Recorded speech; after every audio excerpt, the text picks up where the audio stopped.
안녕하세요. HLB의 미국 법인 자회사 엘레바는 혈액암이나 자가면역 질환 치료제 개발을 목표로 하고 있다고 합니다. 이나니까 둘 중에 하나일 수도 있고 둘 다일 수도 있죠. 혈액암은 카티 치료제가 거의 정복한 상태니까 아마도 자가면역 질환 치료제가 좀 더 블루오션일 거라 생각이 듭니다. 엘레바는 현재 본격적인 임상시험 돌입을 준비하고 있다고 하죠. 자가면역 질환은 왜 생기는 걸까? 이유를 알면 치료에 대한 힌트를 얻을 수 있습니다. 바로 바이러스가 자가면역 질환을 촉발할 수 있다고 합니다. 예를 들어 지카 바이러스에 감염되면 후유증으로 길랭바레 증후군을 앓는다고 합니다. 길랭바레 증후군은 면역계가 신경계를 공격해서 염증과 마비를 일으키는 자가면역 질환입니다. 심하면 호흡 근육이 마비돼 목숨을 잃을 수도 있는 자가면역 질환이죠. 자가면역 질환은 면역세포가 우리 몸을 공격하는 질환입니다. 면역세포가 문제일까? 우리 몸의 세포가 문제일까?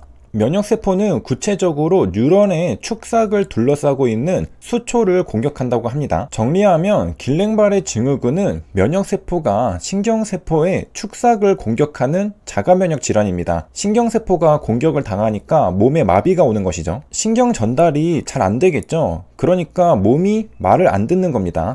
호흡 근육이 말을 안 들으면 호흡을 못하니까 따라서 사망할 수도 있는 것이죠. 그렇다면 면역세포는 왜 같은 편인 신경세포를 공격한 걸까? 면역세포가 네 편과 내 편을 착각한 거 아니냐는 주장이 제시되었습니다. 왜 착각했을까? 비슷하게 생겼기 때문이죠. 사람도 적군이 아군과 비슷하게 생기면 착각하듯이 면역세포도 적군을 찾을 때 아군과 비슷하게 생기면 착각합니다. 지카 바이러스의 항원이 신경세포의 자가 항원과 비슷하게 생겼다는 겁니다. 자가 항원은 내 몸이죠. 공격해서는 안 되는 겁니다. 하지만 착각하는 거죠. 따라서 지카 바이러스가 자가 면역을 유발하는 이유는 분자 모방에서 비롯된 면역계의 착각 아니냐는 겁니다. T세포는 지카 바이러스를 잡기 위해 활성화되는데 이때 자가 반응성 T세포까지 활성화되는 게 아니냐는 거죠. 우리 몸에는 내 몸을 공격하는 T세포가 잠들어 있습니다. 그런데 적군과 아군이 너무 비슷하게 생겼다 보니까 착각하고 활성화된다는 겁니다. 원래는 잠들어 있어야 할 자가 반응성 T세포가 지카 바이러스로 인해 깨어나는 것이죠. 그러니까 지카 바이러스를 잡으려고 깨어난 T세포가 알고 보니 내 몸을 공격하는 T세포였던 것이죠. 여기서 의문은 자가 반응성 T세포는 왜 우리 몸에 남아있는 것이냐? 피하식별 테스트를 받고 전부 세포 자살했어야 하는 거 아닌가? 자가 반응성 T세포가 깨어났다는 건 우리 몸 안에서 잠들어 있었다는 이야기니까 말이죠. 왜 제거되지 않았는가? 과거 면역이론과 달리 자가 반응성 T세포는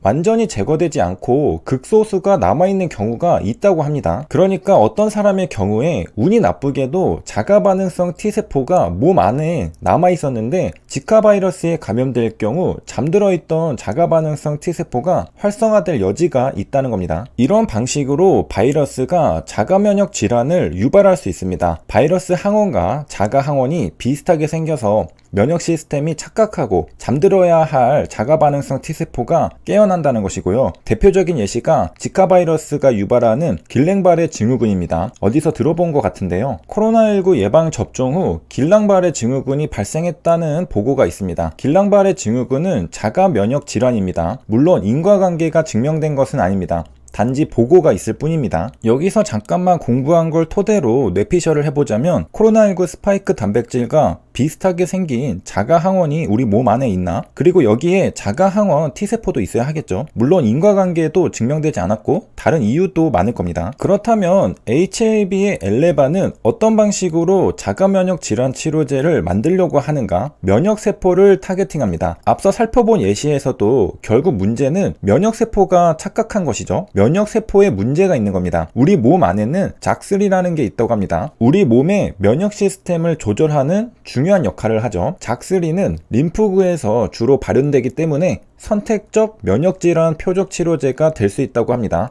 이러한 작3를 블락하겠다는 것이 작3 인히비터입니다. 우리 몸의 정상세포를 착각하고 공격하는 건 면역세포니까 면역세포가 이상하게 작동하는 걸 막아주고 방어해줘야 하는 겁니다.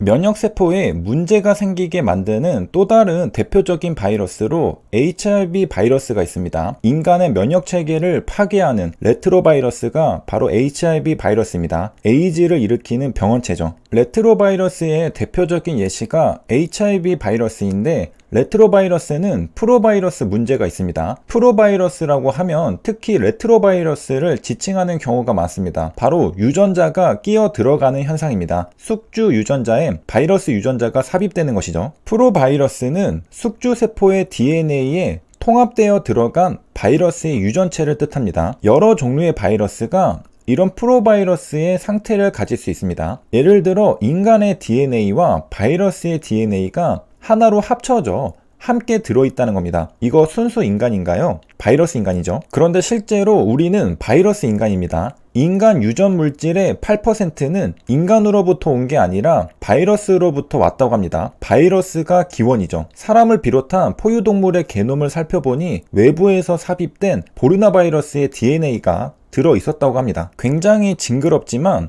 원래부터 자연은 그랬다는 거고, 달라진 건 우리가 이런 사실을 인지했다는 것밖에 없습니다. 우리 몸 안의 DNA에는 바이러스의 DNA도 있습니다. 그런데 생각해보면 이상한 점이 하나 있습니다. 레트로바이러스는 RNA 바이러스거든요. 유전 정보가 RNA로 되어 있습니다. 그런데 사람의 유전 정보는 DNA로 되어 있습니다. 합쳐질 수 있나? 어느 바이러스 학자가 종양을 일으키는 RNA 바이러스에 감염된 숙주의 유전 정보를 살펴보니 오랜 기간 RNA 바이러스의 유전 정보가 남겨지는 것이 있었습니다. 인간의 DNA에 RNA의 유전 정보가 남겨져 있었다는 것이죠. 이건 무슨 의미일까? 이런 현상을 관찰한 미국의 바이러스 학자 태미는 이렇게 된 이유가 바로 RNA가 DNA로 역전사되기 때문이라고 가정했습니다. 굉장히 합리적이고 심오한 가정이었습니다. 통찰력이죠. 그리고 그 결과 실제로 1970년에 태민, 볼티미어, 둘베코는 각각 독자적으로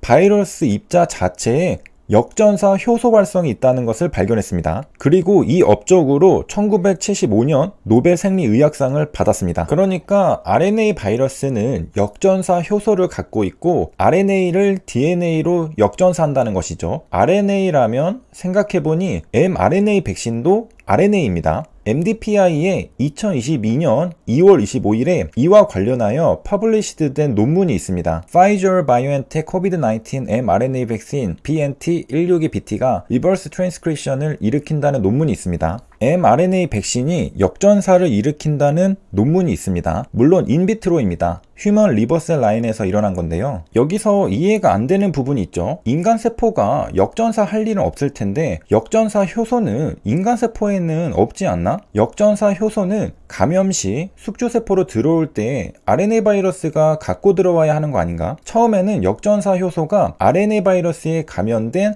감염세포에만 존재하는 것으로 생각했습니다. 하지만 그 후에 정상세포에서도 발견되었습니다. 정상세포에도 역전사 효소가 존재한다는 건 무슨 의미인가? 그건 보통의 mRNA도 DNA로 역전사될 가능성이 존재한다는 것이죠. 그러니까 역전사 효소가 없다면 상관없는데 보통 세포에도 역전사 효소가 있다는 게 발견되었죠. 따라서 보통 세포 안으로 mRNA가 들어가면 운이 나쁠 경우 DNA로 역전사 될 수 있다는 겁니다. 왜? 보통 세포에도 역전사 효소가 존재하니까요. 레트로바이러스가 역전사 효소를 들고 감염시키러 들어올 때만 역전사 효소가 생기는 게 아니라는 겁니다. 세 줄 요약입니다. 자가반응성 T세포는 극소수가 남아있다고 합니다. 길랑발의 증후군은 면역계가 신경계를 공격하는 겁니다. 정상세포에서도 역전사 효소가 발견되었다고 합니다. 여기까지 시청해주셔서 감사합니다.